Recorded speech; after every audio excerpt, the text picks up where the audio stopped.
You're Or like, maybe bitch, the voice is not the only thing that's groggy in the morning, okay? my ability to like remember things on the spot is a piece of shit. It's so bad. Yeah, that was a lot. I'm sorry. I'm like cringing already without even knowing what it was. You're like, oh, all of a sudden, internet connection issues, gotta go. So I was like, let me just put it out. Like it's done, and I love it. So basically, I have to go to France and get on Spotify there and listen to it, right? That honesty was the thing that allowed me to write a record. Welcome to Unshut, a place where if at any point you feel like you need to shut the up, don't. Hello. Hey, Chris, can you hear me and see me okay? I can hear you and see you. How about you? My light isn't great, is it? I think what I'm gonna do is turn around this way. That's so much clearer. That's better, right? Yes, it wasn't bad. There was just this lighting glare that was like almost blocking your face. It looks good. Yeah, totally. I needed the window light to come this way and not that way. Sound wise, are you okay? Because I can do headphones too, if that's better. No, it looks and sounds great. You're totally good. Okay, nice. Amazing. How's your morning been so far? It's been really sweet and peaceful. I'm actually staying with a friend in upstate New York, so I'm in like quiet nature moment, which is very nice. Do you always find it refreshing to escape like the city chaos? I do, yeah, and I also lived up here for many, many years, so it's both an escape and also really familiar at the same time. But yeah, so I'm like very fluidly between both places, and it's always nice to be able to bounce back and forth depending on what I need. No, that's the best feeling ever too, is, having that accessibility to escape and get to it at your own risk. I say this all of the time about living in the city, is that you get to either find or escape the chaos. It's all at your choice. Totally, totally. Where are you based? I am now in Austin, Texas, but I'm originally from the West Coast. What Hmm. about you? You Okay, nice. moved to the East Coast, or have you always been in the East Coast? I was born in the Northeast, like Boston and New Jersey is where I grew up mostly. My family moved to France when I was a kid, so we lived over there for several years. I did an LA trial for like 2 years, which actually I didn't hate LA. I loved a lot of things about it, but ultimately I kind of felt like I couldn't see myself there in a really long-term way. So I just kind of cut it and came back to New York.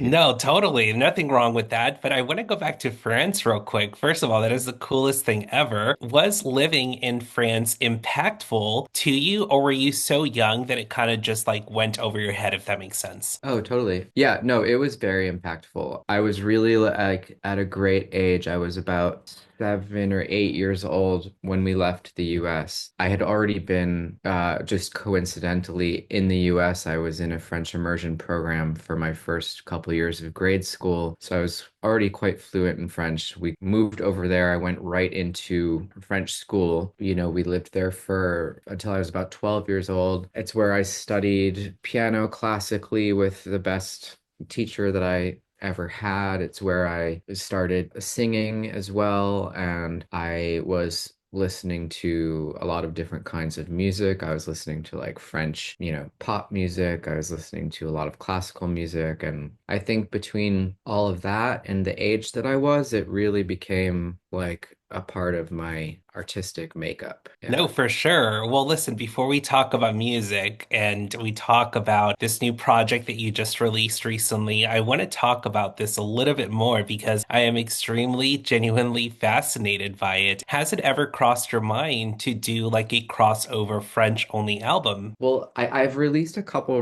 recordings in French. I don't think that I would make a whole album in French, or at least it hasn't crossed my mind yet to do so. At the end of the day, I think like writing in the actual language is still a challenge for me. I mean, to write poetically, to write, lyrics. I even know a lot of French artists who prefer writing in English because they find it easier to sort of like put into words and vocalize their thoughts in a poetic way. It is a tough language, and so yeah, it would be a huge challenge. It could be super interesting, but I don't know where it would go. Well, if you could pick one of your songs that you could envision yourself translating it in French, is there one that comes to mind on the spot? Probably from my first record, Baby's Romance could potentially work. There's something sort of like lullaby about that song that somehow feels like it could translate into French really well.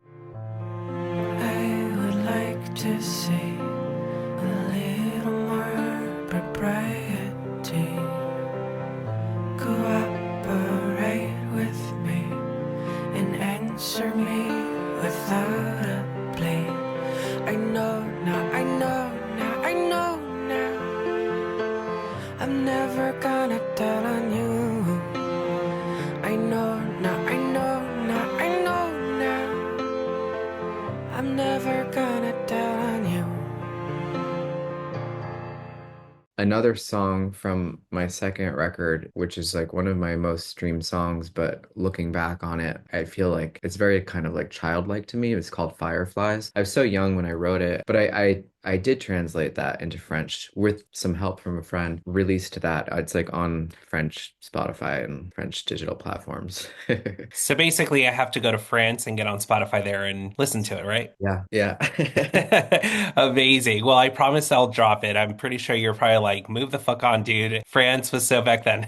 Just kidding. All good, all good. I do want to talk about your childhood a little bit. You were 5 when you started to follow in your sibling footsteps, which got you into playing into piano. First of all, how many siblings do you have? I have two. I have an older brother, and then our sister is the oldest. So I'm the baby. So awesome. Any footsteps you didn't follow that you wish you would have? Well, I was trying to follow my brother in other ways too, because so we're about 4 years apart, and my sister and I are 8 years apart. So we were not as close when I was growing up, just by nature of our age difference. But my brother and I were together all the time. We were, always like playing and biking and in like the forest and building forts and all that stuff. And we were very like nature oriented. And he wanted to be a veterinarian from when he was like as early as you could like communicate that idea. He was like 5 years old. He was like, I want to be a veterinarian. Huge animal lover. And then I just started saying that. Like I was like, I want to be one too, But he did it. He really did the thing.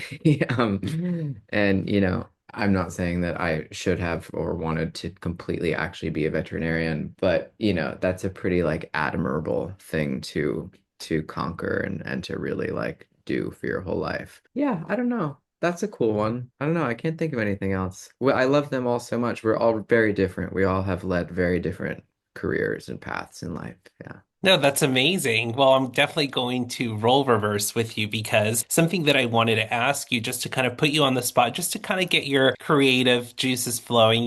We already talked a little bit about music, but we're going to deep dive your newer project a lot more because I'm stupidly obsessed with it. It was such a great Oh, and yeah. pleasant discovery. But I wanted to throw you for a loop with this. What footsteps of yours do you think they'd say they wish they followed you on? That's interesting.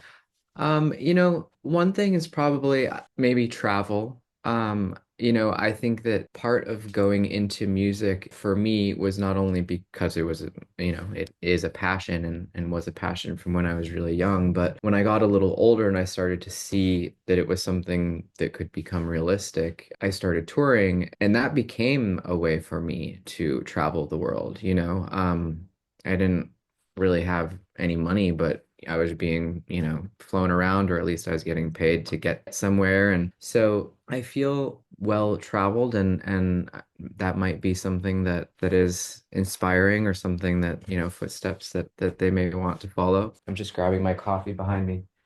And another thing, the crossover actually when it comes to animal world between my brother and I is I lived on a farm for about 5 years in upstate New York, and I had like this little sanctuary of farm rescue animals that I had adopted and was caring for, and that might be another, point of interest. No, it's so sweet and I love to hear it. I am so attached and very close to my siblings. I'm the middle child of 5. And so when I asked you this, I started to kind of ask myself this question. And it's so funny you said travel because this is definitely the number one thing that came to my mind when I wrote this question down. I'm a retired choreographer and I always said, I think that's something that, my siblings would have maybe followed in my footsteps is how much I've gotten to see the world because of the career path I took. And so that's crazy that that is something that came to your mind too. And I just love my siblings so much too. So it was definitely inspired by the sibling love? Totally, totally, yeah. I wanted to talk to you about the time when you were about 15, 16. You talked about being classically trained in piano up until that point. When you started to sing in high school, it's when you stopped basically pursuing just the piano. Am I correct on that? Yeah, Why yeah. do you think that is? What do you think it was about this discovery then at such a young age that made you just say, I'm stopping everything I've ever done up until this point, and this is now my new instrument, if that makes any sense? I think it started because I was doing theater when we came back to the US. So yeah, I was about maybe a little younger than 15, 16, maybe 13, 14. But anyway, I discovered that I had an instrument that I didn't know. And I started studying voice classically. So I was really doing the like, the like real technique training. And I learned that I had like a big, voice inside me. And it felt like it was trumping my piano skill or piano talent. I love piano and I loved studying piano, but the vocal training and ultimately performing felt more fluid and more natural than it ever felt on the piano. And so I started to lean more into that. And at the same time, I was getting to be, like an actual teenager and started like listening to music that was cooler and started also veering away from theater and acting and wanted to just really start writing songs and wanted to be a singer-songwriter. And the other thing is that you do kind of have a moment as a classical pianist or violinist or cellist or whatever you're studying where you kind of know if you have the chops to do the classical music world. And this is not a disparaging comment about myself or my talent, but frankly, I couldn't have become a classical pianist, concert pianist. I just wasn't at that level. And I think there's a moment where you have to be honest with yourself about that. Do you think that honesty with yourself translated into what you were writing about back then? Definitely. I started writing my first songs in high school. I wouldn't ever show them to anybody, but I was writing a lot of music then. And then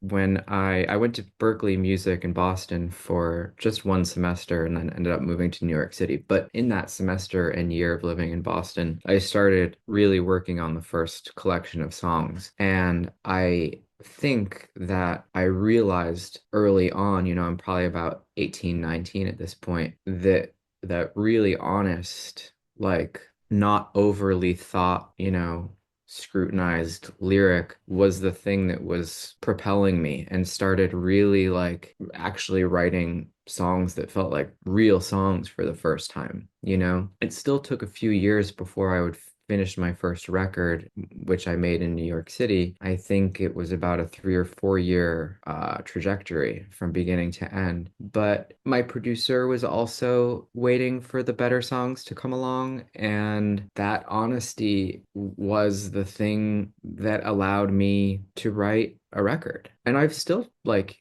had challenges with that over the years. I think there's moments where people have writer's block, and I know that that's an idea that's challenged quite a bit too. But usually, I don't know, in the times of my life where I've been trying to make work and have been failing or felt frustrated or felt whatever, just not empowered, the honesty thing is always the thing that I can go back to. And I'm like, okay, well, what am I writing? Is this a real lyric or am I just trying to create something for the sake of creating something? So it's always that's a good little test of where the work is at. It's so refreshing to also hear you talk about the length of that earlier project because something that was fascinating to me, and I don't even have this on my notes, so you can feel free to correct me if I'm wrong, but the length of the time frame from this new album is also from songs and, projects that you were working on from 2024 all the way to 2025. If I'm not mistaken, like it's over a year basically is what I'm trying to get to. And I think that that speaks volumes to that revisiting of that honesty that you're talking about. And I feel like you said it so perfectly, right? It's what you revert to when you go through those blocking times. And then here you are, 2026, putting out this project that reflects that as well. And I find that so fascinating. Sorry if I got the time frames Yeah. wrong. No, no, no, that's totally accurate. And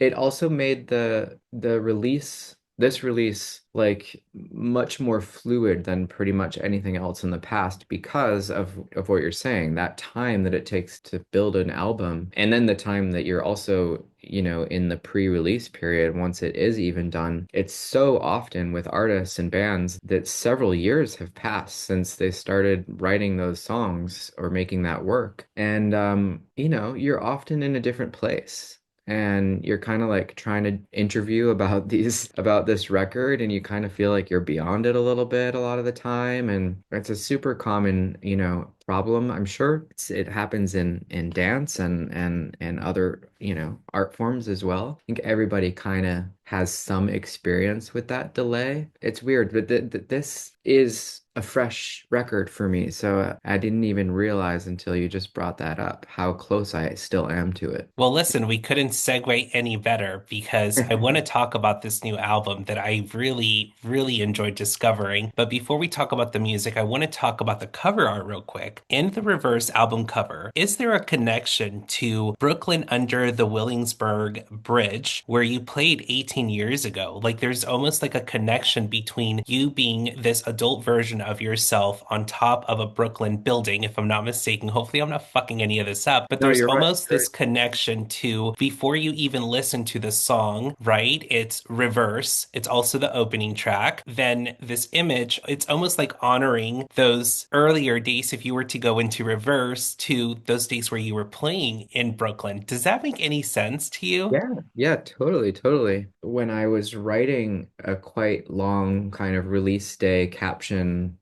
to share with everyone about the album, the more I was writing about the cover art, the more I started reflecting on very similar ideas also. There's a lot there. I mean, my plan for the whole visual language of the new album was the simplicity. I knew I wanted it to be all shot in Brooklyn or at least in New York City. So much of the visual language from past albums has been very nature oriented and very upstate and very, which is completely genuine. That's what my life was at the time. But this return to New York and the idea of things happening in reverse and things not happening linearly. I'm living in a little further South Brooklyn, but my boyfriend lives in South Williamsburg. He's right under the Williamsburg Bridge. This is where my first, sort of my formative Brooklyn years is where I was living and in my first relationship 20 some years ago. The rooftop is such like a New York thing, and so I loved that idea without taking it too far. Like, like you can kind of see skyline, but I didn't want it to be like a New York City postcard.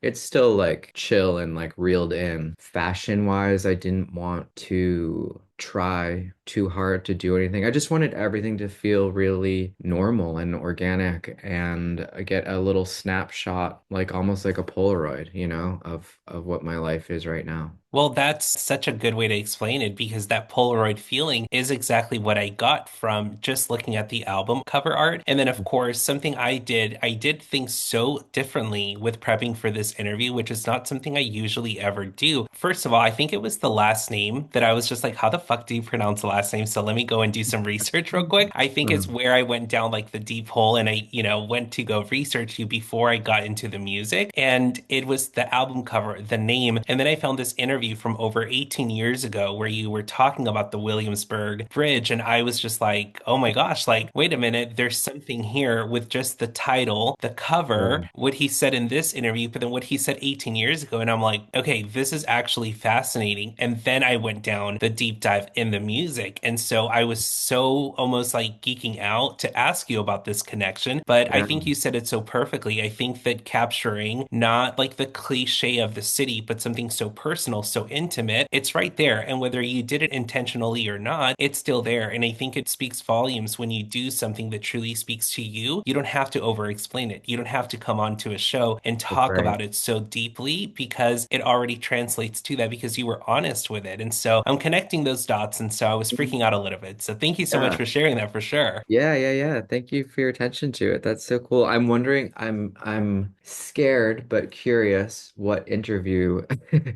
that was. You don't even need to tell me. I'm just like, huh. It's one thing to like look back on like writings from 10 or 20 years ago. It's another thing to like look back at an old interview that gives me like I'm like cringing already without even knowing what it was. No, no, no, not cringy at all. And if I'm not Okay. mistaken, I believe it was a vlogger who she was talking about going to this venue. And then she was like, oh, Chris is performing. And that's just basically what that clip is. And then you are performing in that venue. Yeah. And it was over 18 years ago. I'll send it to you so you can see Okay. it. And hopefully you Okay. don't cringe too hard about it because if anyone sent me old throwbacks of me, I'd be cringing hard, okay?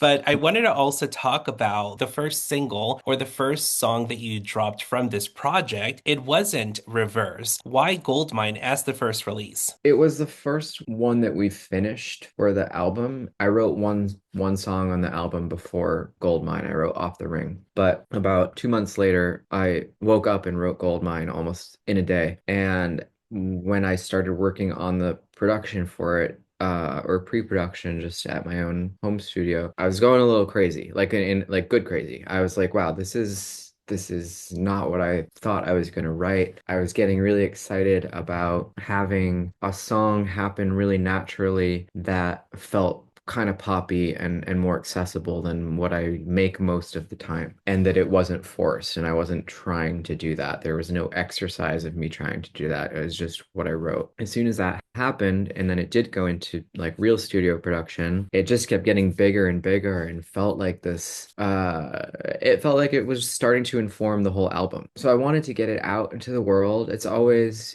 beneficial to just put out singles, even if you don't totally know when the record's going to be done. In this day and age of streaming and zero to, little to $0 in streaming. So you're just trying to keep yourself relevant. You're trying to keep releasing music all the time. So I was like, let me just put it out. Like it's done, and I love it and I wanted to release it. I knew it was going to be on the album. There was no question about that. And, it might have been a little early. It was almost a year ago right now. It came out in April last year. But, you get excited and it felt correct. No, for sure. Well, listen, there's a part in this song that absolutely fucks me up, okay? And I want to hear your opinion or I want to ask you about it, okay? In the song Goldmine, there's a lyric where you say, I'm free, come back to me, let yourself in, I'm under the sheet. The voice that you say this in, is Mhm. that your voice? Is there a filter over it? Because the tone change alone on that part, dude, it fucking sent me, okay? I was like, hold on, start the song over. I started this song over three fucking times because there was something chilling about that shift. It sounds like there's a shift in the voice, but it's so captivating that I didn't want it to end. Is that Mhm. your voice? How did we get there? I fucking love it. Thank you so much. I love that you love it.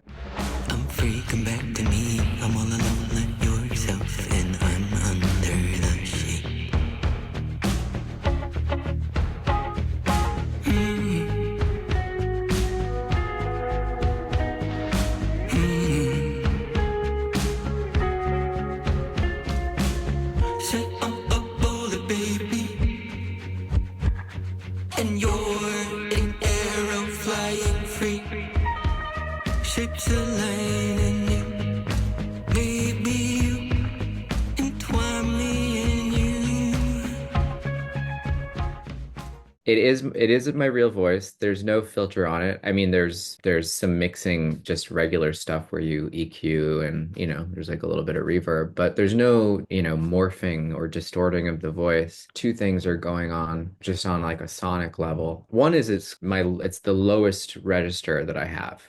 That's the bottom for me. I had to record those vocals in the morning because my voice is lower in the morning as a lot of people. You wake up and you just are kind of speaking in this tone. I'm still happening to me right now, even though I've been awake for several hours. Easier to record low vocals in the morning. And then it's so like I'm so close to the microphone. It's barely audible, It's like really, really whispered. It's really hush. So I think there's a lot of throat that you're getting that the mic is picking up. That's all I can surmise. But and then the other thing, like on a artistic level, is erotic. It's, I'm feeling sexy. It feels like a sexy song. And so there's some performance there too. No, for You know. sure. It definitely translated so well. It was so captivating. It was very just attention driven, in my opinion. If this is a song you're listening to, it makes you want to like go back to just the song. Like it literally made me stop everything I was doing to be like, hold on, let me go back. Hold on, let me go back. And so it's so fascinating to just hear the process of like, your voice being, kind of groggy in the morning, but it's this play on kind of like feeling sexy sexy when you do have a deeper voice. And to me, it did make me feel all types of ways, which we're not going to get into, okay? This is not about that, but I fucking loved it. So, Thank you, Mo. That's so sweet. I appreciate that. yes, of course. I wanted to ask you a two-part question real quick in regards to this album. What do you feel when you listen to this album of yours? And when's the last time an album, project, or any song from any other artist made you feel this way about it? Uh, Yeah, that was a lot. I'm sorry. no, it's okay. My brain just got scattered. Can can you ask the second half again? You're Or maybe. like, bitch, the voice is not the only thing that's groggy in the morning, okay?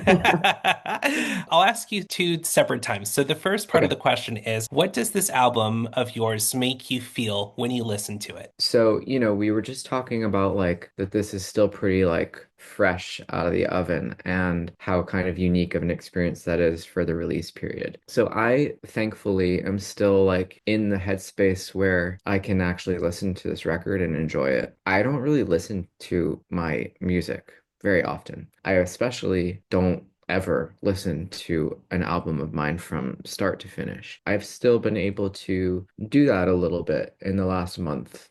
Since it came out. Sometimes I'm doing that to purposefully continue to process and find more meaning and for this for what we're doing right now for interviews to like really like know my material and know the work. But I've also been listening to it because I enjoy it. I mean, I'm very proud of this record. To me, it's the most cohesive, sonically cohesive record that I've ever made. It also feels the content all kind of being made in 1 year keeps the like scope of concept pretty cohesive as well. And so I've been enjoying all of that. I enjoy the fact that I am able to listen to this without getting pulled too hard in one direction. Like it's not, I'm not getting like highs and lows. It's like keeping me like kind of neutralized, which I think is like hopefully a good sign of like that I made something that I can be, proud of for a long time to come. And I'm not just gonna like throw it under the rug. So I generally am having a really positive experience listening back to this little record. Well, it definitely is because we're going to touch on that just here in a couple seconds. But you said enjoyment and cohesiveness, right? Those were two words that I gathered from what you were saying. When's the last time you listened to a project from any other artist that made you feel like, wow, I'm enjoying it and it's actually cohesive, that kind of gave you this feeling from your project? When's the last time that happened for you? There's probably been a few times since this record, but this record really stands out to me. So I'm going to talk about this one. But and I need to look up the name of it, but it's by, do you know Art Feynman? I do not. He's his real name is Luke Temple, and he has released music under Luke Temple quite a bit. He also produces a lot of people. He's got a few monikers. Another band that he made or another project is called Here We Go Magic, and then this one he started as Art Feynman, which is is just a name that he made up. The album came out in 2017, so yeah, this is 9 years ago, but it's called Blast Off Through the Wicker. It's really mind-blowing. I mean, he's an incredible songwriter, but he's also an incredible producer and a very versatile instrumentalist, drummer, guitars, keyboards. He uses a lot of like Afro beats, like West African kind of style, beat-wise, percussion-wise, but then mixed with these like more kind of Western, like, modern pop melodies. There's some ballads on there. So you're like dancing or like grooving or moving. It's so fun. And then he'll bring you into this weird world. And then there's a like little ballad song. And then you're like dancing again. It covers a lot of territory, but it is unbelievably cohesive. It is constructed so exquisitely. It's really a genius record. I love that you're using the word cohesive because this is literally one of the words that I put down on my notes while I listened to your album, which brought me to my next question. I wrote on my journal. It really wasn't even a question, it's just something that I was journaling. I like to journal prior to interviews while listening to my guest music. And something I wrote on here was, are we pitching this entire project to movie producers? And by we, I mean you and your team. Thanks for the question. I hope so. I mean, I think I've been more on my publisher's ass since this record has been complete than I ever have before. I think that one thing that's really happening on a lot of these songs, which was very intentional and something that I worked really hard at doing. I wanted the choruses to be hooks. I wanted the pre-choruses to be hooks. I was really paying attention to form and structure. I've written a lot of songs in the past that have no beginning, no middle, and no end, and somehow they work and they're cool and I love them. But these are pretty structured. They're pretty like A, B, D, or whatever, C. Still learning the alphabet. But so that's something that I paid attention to because it's just what I wanted to do on this record. I think the second like incentive there though is that accessibility and is that potential license sync TV movie inclination. And so I hope everyone's working. Uh I'd love to see some licenses this year, yeah. If not, I'll fire them on your behalf, okay, Chris? I wrote, it's cohesive, it's classic, it's so visual. That first song, dude, Reverse, okay? Just spoiler alert for anyone that's discovering you for the first time that hasn't heard it yet. It's over a 5 minute song. It feels like a 30-second clip. Time won't hold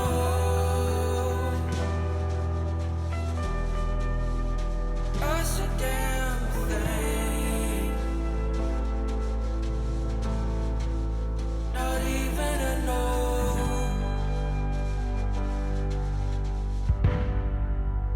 Time will leave us alone.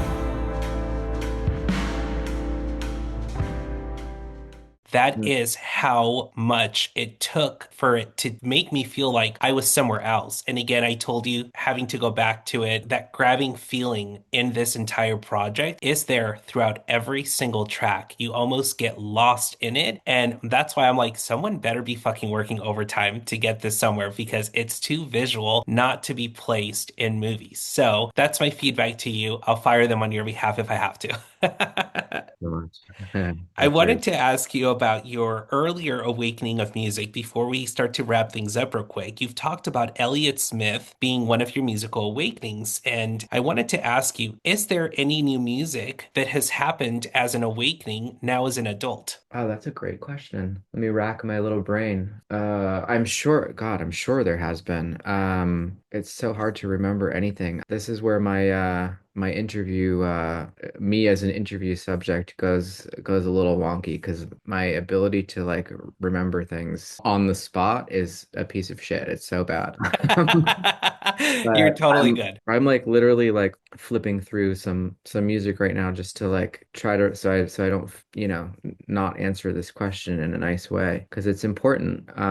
You're like, oh, all of a sudden, internet connection issues. Gotta go. I'm just kidding. Yeah. Crumpling paper in the back.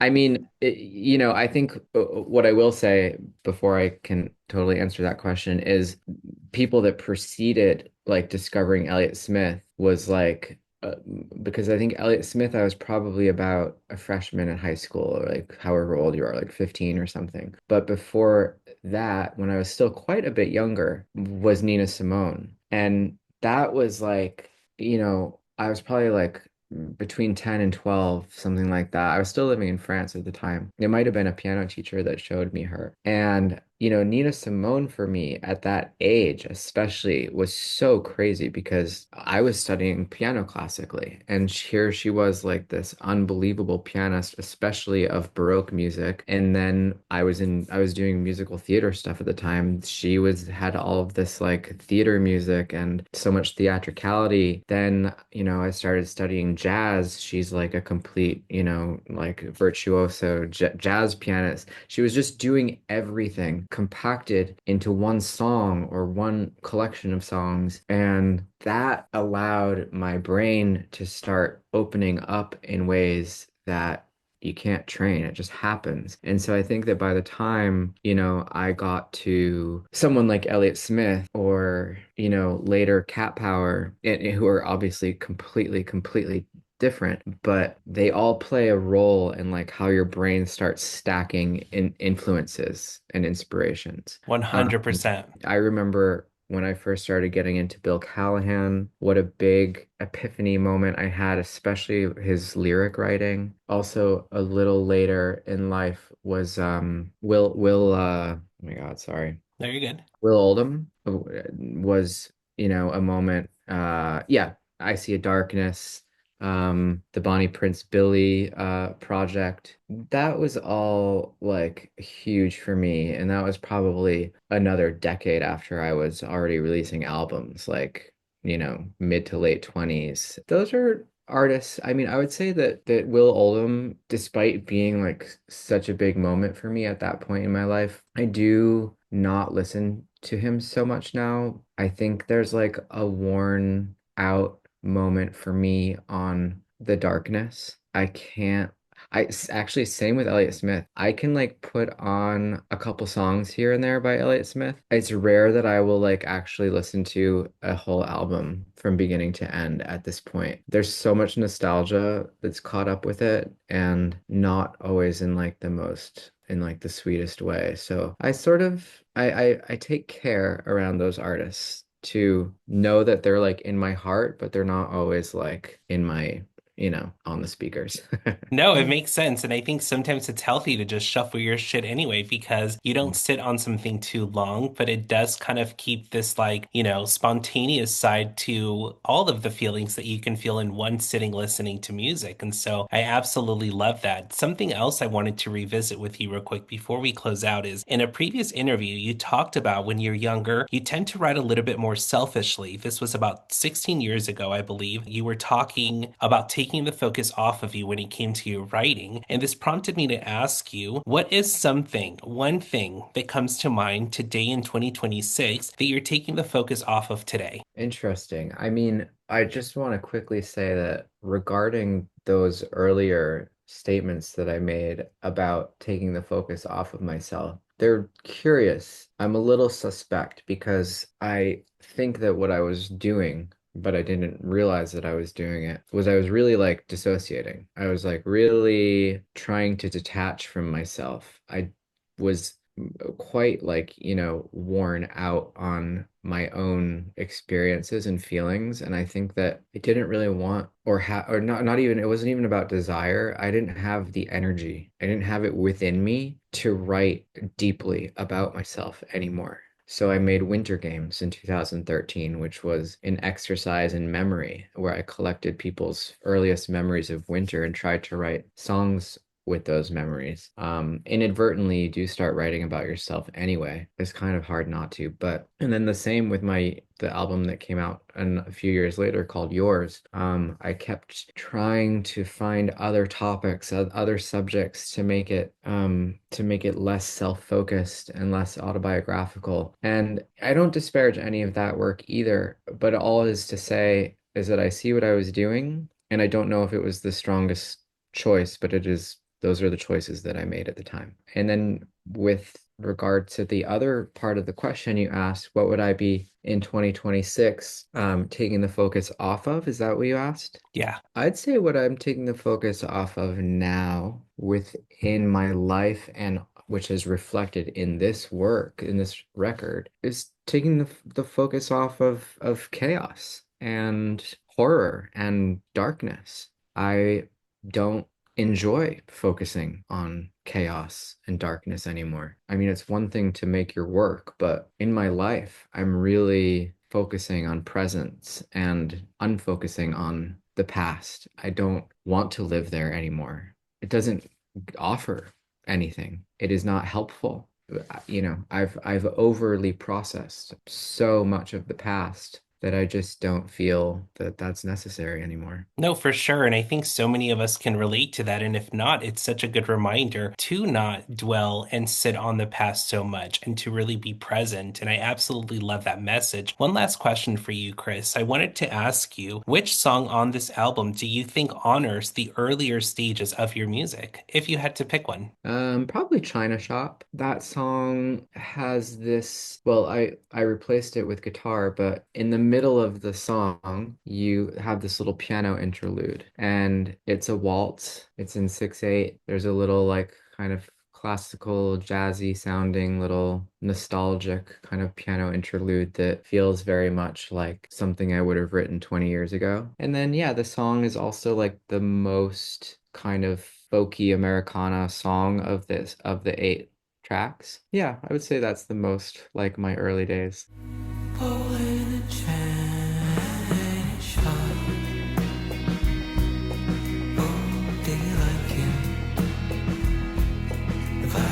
It's funny, would you be left without him if it all stopped?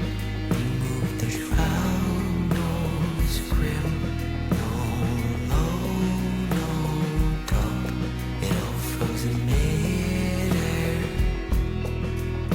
No throw, no drop, is that what love is? Dude, your answer couldn't have been any better. I love it so much. Thank you so much for your time, Chris. I've Thank loved you. having the opportunity to chat with you and deep dive into this project and leaving you a little bit stunned. Some things to think about too, because I do feel like this is what I take the most pride in is being this inspired by someone's work of art, having the questions that just come to my mind as I listen to your music. And when I'm able to do that, I think it says a lot about the artist and the artist that you are. So I really do appreciate the time you took today. Definitely we'll be in touch. And lastly, please tell everyone where to find you, where to stream your music. Unfortunately, if they're not in France, they can't listen to that French song we talked about earlier. But for everyone else, where can they find you? Yeah, well, thank you so much for your thoughtful questions today. And I'm most active on Instagram. It's just my name, Chris Garneau. My music is streaming on all the digital platforms that exist. Hopefully, it should be around the world. And then you can always support directly on my Bandcamp, and there's also some merch available there. Amazing. Thank you so much, Chris. We'll definitely be in touch, all right? Sounds good, Mo. You have a great Alrighty. day. You as well. Take care. Thank you. Bye bye. Bye. Hey, if you've made it this far, don't forget to follow the socials on the screen or in the description below. And don't forget to subscribe to this channel. See you next week.